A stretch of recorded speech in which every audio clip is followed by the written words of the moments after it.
여러분도 안녕하세요. 여러분과 수질 환경 끝까지 함께하는 전나온입니다. 자, 이번 시간에는 슬러지 처리에 대해서 한번 공부를 해볼 건데요. 자, 우리가 전 시간부터 물리적 처리, 화학적 처리, 그리고 생물학적 처리, 또 그 이후에 이제 욕심이 나가지고 더 깨끗하게 하겠다 해서 했던 처리가 고도 처리인데, 이 네 가지 처리 공정을 통해서 나오는 부산물들, 쉽게 얘기하면 오염물질들. 오염물질들은 어떤 것이 있죠? 대표적으로 이제 슬러지입니다. 물리적 침전을 시켜도 슬러지가 발생을 하고, 화학적으로 약품이랑 결합을 시켜서 응집 침전을 시켜도 약품 슬러지가 발생을 하죠. 생물학적 처리를 해도 미생물들을 결국 마지막에 2차 침전지에서 침전시켜서 제거해야 되기 때문에 그 생물학적 활성 슬러지들이 또 생기고, 고도 처리 과정에서도 여러 가지 슬러지가 생기는 공정들을 우리가 확인을 했습니다. 자, 그러면 그러한 슬러지를 이제 처리를 해야 되는데, 자, 우리가 필기하고 좀 다른 점은 실무하고 결합이 돼 있다.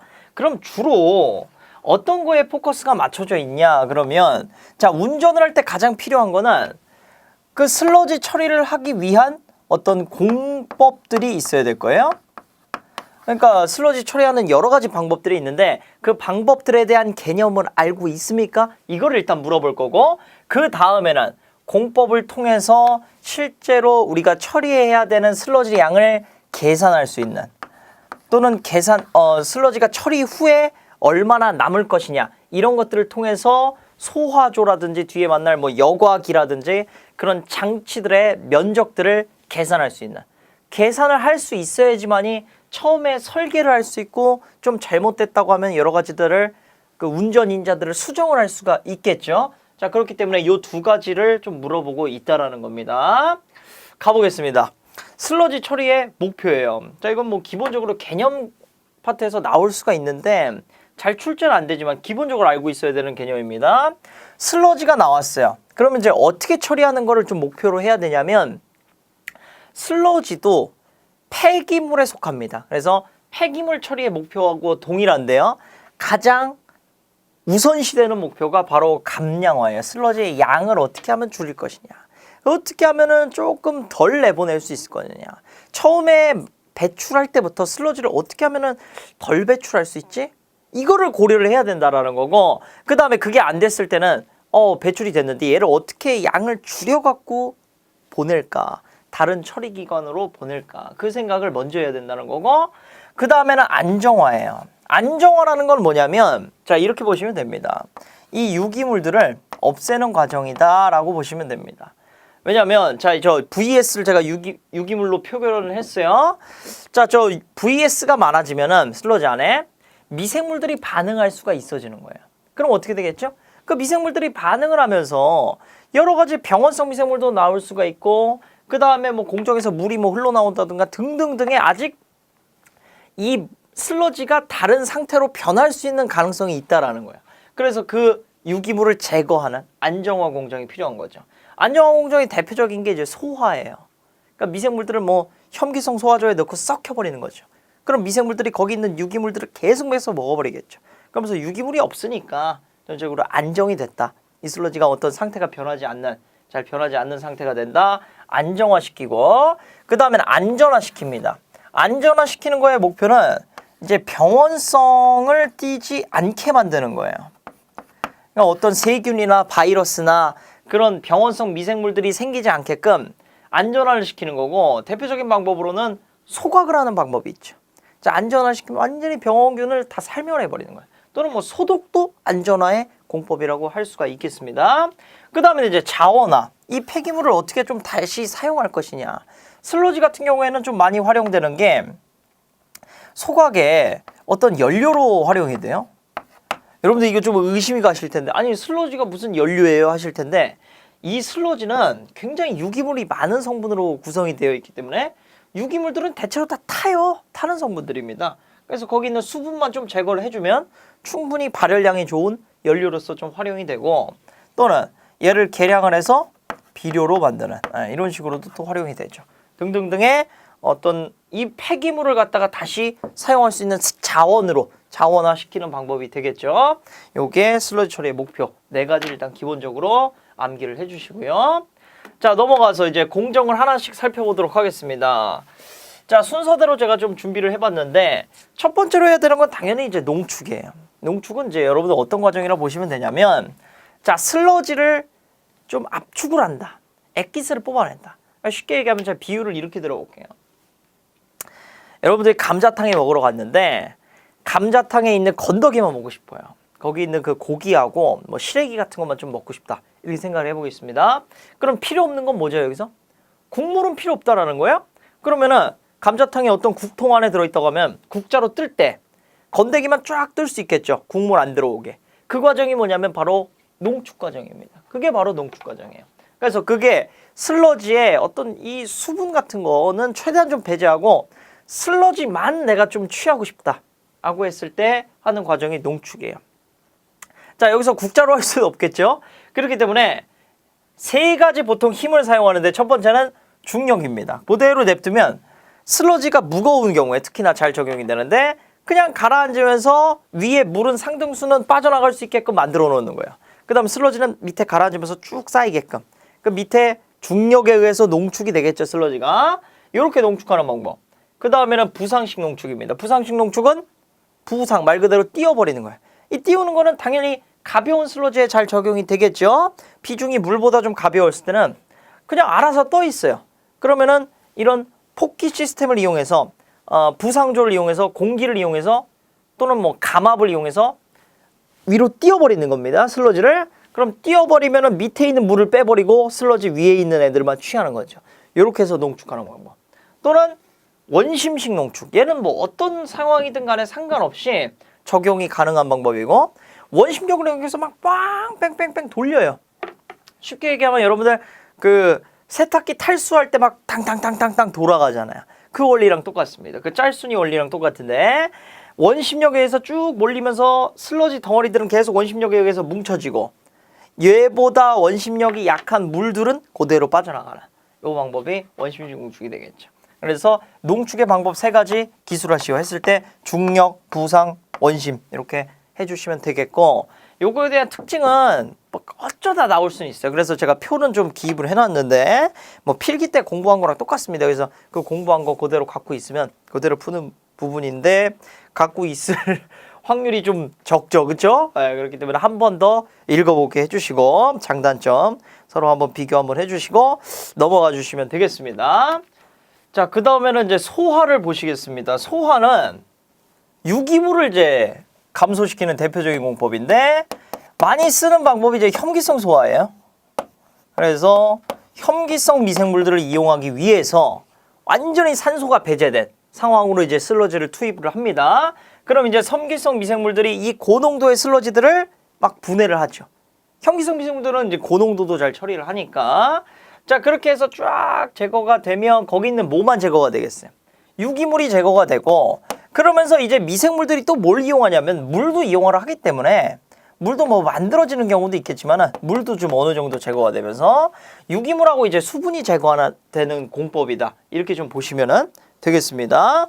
자, 소화 공법에서 좀 이상현상이 일어날 때가 있는데 첫 번째 보면은 이제 혐기성 소화조에서 맥주 모양의 거품이 일어나는 대표적인 이제 이상현상인데요.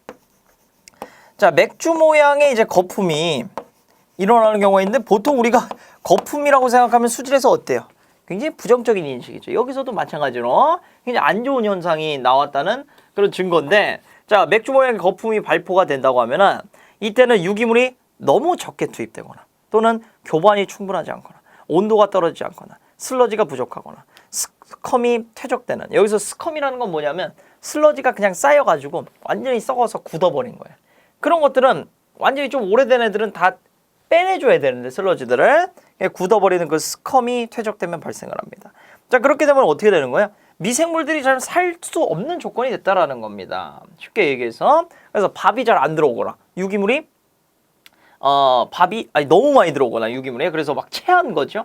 그리고 이제 교반이 충분하지 않거나 충분히 먹을 수 있는 조건이 안 되고, 그다음에 온도가 떨어지니까 반응이 잘 안 일어나는 거고, 슬러지가 부족하니까 이 밥에 대해서 대응할 수 있는 슬러지가 이제 부족해지는 거고, 그다음에 이제 쌓여 있는 스컴이 잘 제거가 안 되는, 자, 그랬을 때 맥주 모양의 거품이 일어난다.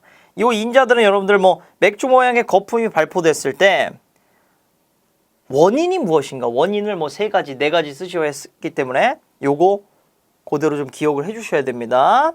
아시겠죠? 자, 그 다음에 소화 효율식 좀 알아보는데, 소화 효율식은 이제 2가지로 나뉘어요. 2가지로 나뉘는 게 유기물만 고려가 됐을 때, 그냥 고려가 된다라는 거는 그냥 그 문제에서 유기물만 고려한다. 소화 효율을 구하시오. 그래놓고 유기물만 고려한다. 이렇게 말이 있거나 또는 주어지는 인자에서 유기물밖에 주어지지 않았어요. 그랬을 때는 요거를 좀 사용을 해야 되는 거고, 그 다음 이제 유기물하고 무기물이 모두 이제 주어지거나 또는 유기물과 무기물을 모두 고려해서 소화 효율을 구하시오. 그랬을 때는 이제 식이 조금씩 달라지는데 간단합니다. 어쨌든 식은 여러분들 뭐 필기 때도 좀 외우셨을 거고, 자 1 마이너스, 얘는 이제 유기물만 고려하니까 I는 이 소화주로 유입됐을 때의 유기물량이에요. 그 다음에 소화가 진행된 다음에 마지막에 유출될 때, 좀 제거 후에, 소화 후에 이 VS 농도가 달라지겠죠.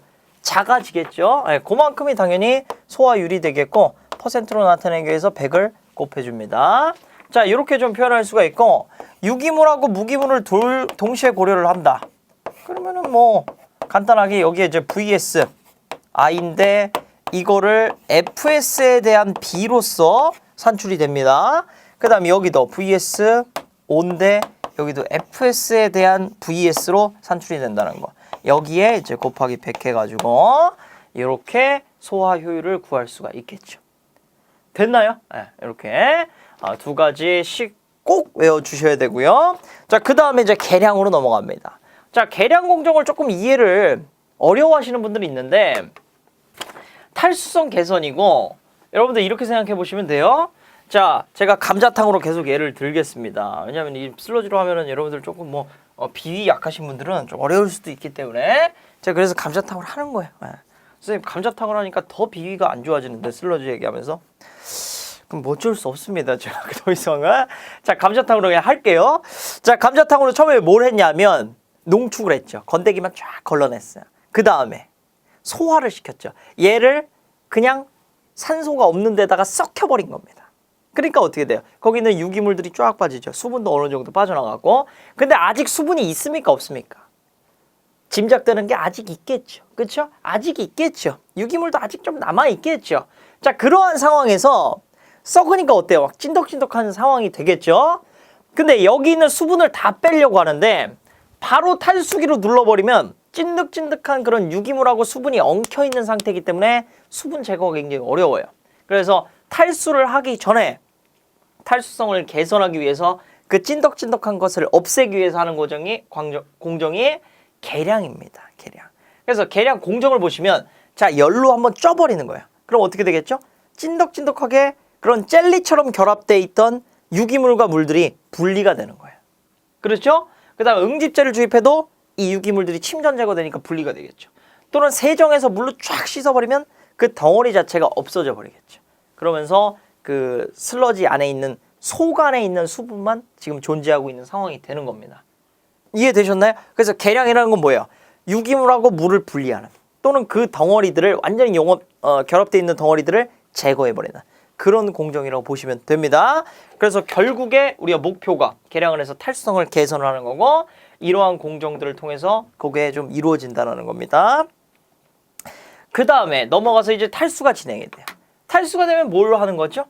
물을 빼버리는 건데 제일 좋은 게 짜버리는 거예요. 짜버리는데 힘을 진공을 가해서 짜버리는 방법, 그 다음에 가압을 가해서 짜버리는 방법, 또는 원심 분리를 통해서 아까 농축도 할 수 있지만 계속 돌리면, 강하게 더 돌리면 수분까지 다 제거가 되겠죠. 그렇죠? 완전히 고액 분리가 되기 때문에 수분까지 제거가 되는, 자, 이런 방법으로 완전히 이제 수분을 제거한다라는 거.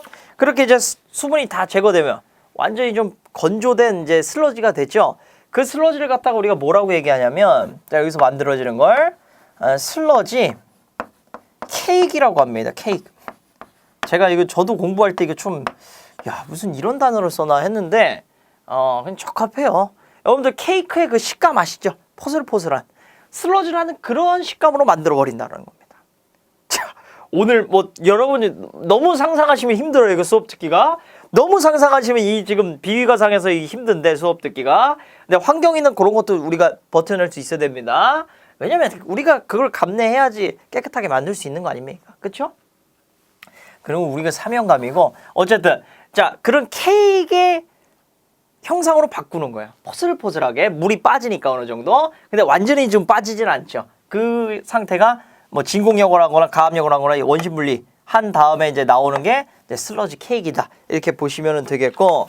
자, 여과가 됐을 때 여과 면적을 구하시오. 뭐 이런 문제들 나올 수가 있는데 간단하게 보통 이제 어떻게 산출이 되냐면 여과 면적이라는 거는 고형물을 여과 속도로 나누면 된다라는 거. 고형물이 이게 뭐예요? 요게 이제 보통 건조된 슬러지를 나타내는데 이제 뒤에서 또 설명을 드릴 겁니다. 물질 수지 시간에 바로 이제 뒤에 나와요. 그때 좀 설명을 드릴 건데 어쨌든 건조된 슬러지라고 보시면 됩니다. 그러니까 물은 빼고 그냥 슬러지만 있다 이렇게 보시는 거예요. 왜냐하면은 슬러지 케이크라는 거 기본적으로 지금 이 공정을 다 거쳤기 때문에 물기가 어느 정도 다 빠진 상태라고 보실 수가 있겠죠. 그렇게 보시면 되겠고 그 고형물을 이제 여과 속도로 나누면 여과 면적이 나오는 거예요. 자, 그래서 자, 이 개념입니다. 유량을 속도로 나누면 우리가 면적이 나오듯이 그러한 개념이고 자, 그래서 얘가 고형물이 그 단위에 따라서 조금 달라질 수가 있는데 여과 면적은 똑같아요. 면적이기 때문에 얘는 뭐 제곱미터 단위, 보통 이 단위를 갖고 이 고형물 단위는 고형물 TS라고 표현을 하겠습니다. 얘는 좀 두 가지인데 킬로그램 퍼 데이 이렇게 나올 수도 있고 또는 뭐 세제곱미터 퍼 데이 이렇게 나올 수도 있어요. 그럼 뭐 나온 대로 쓰시면 되는데 문제는 얘를 단위를 좀 환산해야 되는 경우가 있어요. 예를 들어서 고형물 단위를 이렇게 줬는데 문제에 따라서 이렇게 쓸 수도 있어요. 그거는 뭘로 확인하냐면 여러분들 여과 속도 저 단위를 보면서 여과 속도 단위가 딱 보니까 보통 여과 속도 단위는 어떻게 되냐면 속도기 때문에 이러한 단위를 가져요. 근데 보통 어떻게 표현해 주냐면 이렇게 표현 안 해주고 저렇게 해줘도 얼마든지 뭐 할 수 있는데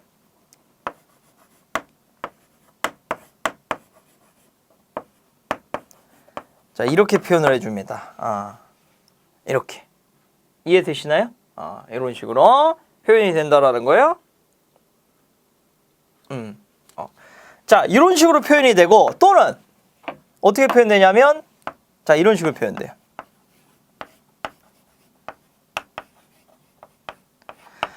자 이렇게 여러분들 느낌 오세요? 여기에는 단위가 어때요?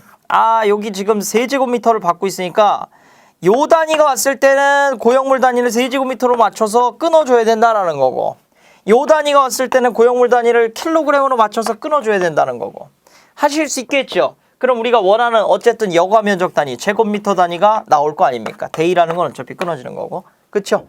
하실 수 있겠죠? 요거는 이제 문제풀이 시간에 문제 풀면서 한 번 더 확인해 보도록 하고요. 자, 뭐 식도 아닙니다. 간단한 거고. 그 다음에 이제 슬러지 처리 공정들 이제 개념들만 좀 설명을 드리면 이제는 소각 열분의 자원화는 뭐가 진행된 다음에요? 하는 거예요? 탈수 여과까지 이제 끝난 다음에 이제 수분까지 다 제거한 다음에 일로 들어오는데 자 그랬을 때 소각이라는 건 말 그대로 태우는 거죠? 그렇기 때문에 여기서 이제 유기물 제거되고 수분 제거되고 그 다음에 요 과정에서 병원성 미생물까지 병원균까지 사멸이 되는 그러한 공정이 소각입니다. 자 그래서 슬러지의 부피를 굉장히 좀 줄일 수 있고 굉장히 안전한 슬러지를 만들어낼 수 있는 슬러지가 아니라 소각한 다음에는 이제 잿더미로 변하는 거죠. 그래서 안전한 폐기물로 변하는데 문제는 요 공정에서 그렇죠. 유해가스가 좀 발생될 우려가 있다는 거. 유해가스가 발생될 우려를 갖고 있는 게 바로 소각 공정이고요. 뭐 굳이 따지면 산화 공정이에요. 그렇게 보시면 되겠고 자 열분해는 이 소각하고 좀 반대 성질을 갖고 있는데요. 왜냐하면 소각이라는 건 우리가 연소죠. 연소라는 거는 어떤 물질이 지금 물질이 되는 게 슬러지고 슬러지를 산소하고 접촉을 시켜서 빛과 열을 내고 그 부산물로 가스하고 젤을 발생시키는 지금 이 공정입니다. 그런데 열분해라는 거는 산소가 없는 조건에서 진행이 되는 거예요. 산소가 없는데 뭐는 있냐면 열은 있어요. 그렇기 때문에 산소가 없는 어떤 통에 넣고 쪄버리는 겁니다. 완전히 강력하게 온도를 가하는 거예요.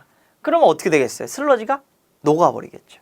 그러니까 녹는 과정에서 산소가 없을 때 열을 가하면 어떤 반응이 일어나냐면 자, 이런 반응들이 일어나요. 자, 쉽게 얘기해서 C하고 H 얘네들을 그대로 열을만 가한다. 산소가 없는 상태에서.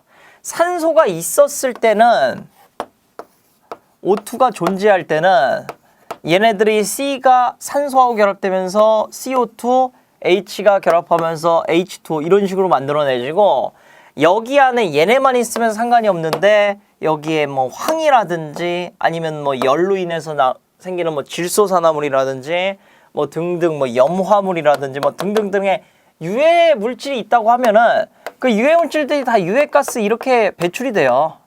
자, 그렇기 때문에 얘네들까지는 문제가 안 되지만 여기서 이 유해가스가 발생되는 문제가 생기는 거고 열분해 같은 경우에는 어떻게 진행이 되냐면 산소가 없다. 그랬을 때는 저 C가 이러한 형태로 바뀝니다. 차라고 해서 이게 대표적인 이제 고체 연료예요.